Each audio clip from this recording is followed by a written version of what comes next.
cheese grater with no holes. A pencil without any lead. And a pipe apparently made for non-smokers.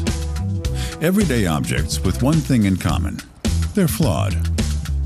In fact, they were custom manufactured for Jeremy Hutchison.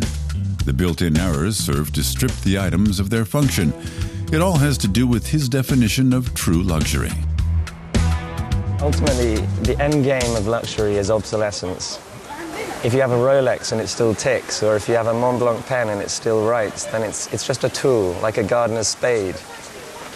And when things slump into obsolescence, when they finally don't work anymore and they're just a lump of beautiful material, I think that's what true luxury is about. Hutchison takes that idea to the next level. A toothless comb is about as practical as a stiletto with two heels. His dysfunctional objects question the worth of luxury products.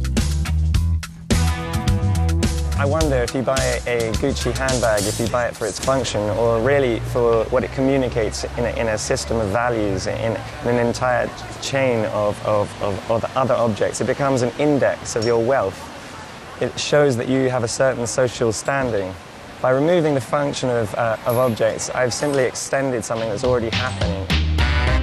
Like many products on display in high-end boutiques, Hutchison's items are produced in low-cost manufacturing countries like China or India.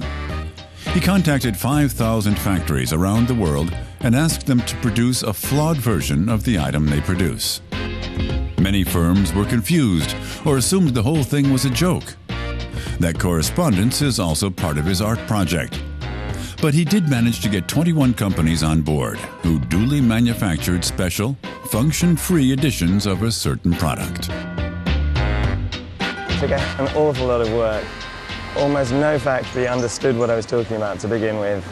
It took normally between about 50 to 80 emails back and forward to make them really understand what I was talking about. I think the most important thing that art can do is just shift our reality 5 degrees to the side. But once you have people who believe in that and are willing to come along with you and just sort of play that particular game, then it's really amazing what you can make happen. These weird and wonderful products are on display and for sale at the Paradise Row Gallery in London. They're marketed under the label name Erratum, Latin for error. The pointless pipe has a price tag of just under €600. The dual-heeled shoe costs $920, a saw with the teeth at the wrong end €650, and the racket that lends a new meaning to tennis doubles €1,200. London's art aficionados were hugely impressed on opening night. I think it's wonderful, actually. It's such a simple and elegant idea, and so beautifully executed. So the craftsmanship is lovely, and it's very impressive. You know, I really like the fact that we're looking at these everyday objects in like a new light. You know, taking away their kind of functionality and looking at the pure kind of architectural beauty of these objects. It's really interesting.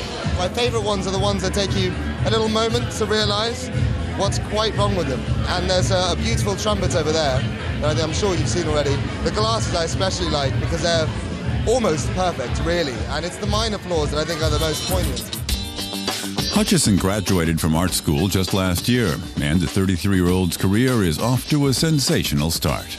So I think we're all kind of trying to locate ourselves in the madness of the early 21st century. So it's nice to be having success, but as much as anything, this is just a vehicle to explore the time that we're living in. And there seems to be plenty of demand for Jeremy Hutchison's deliberately dysfunctional items.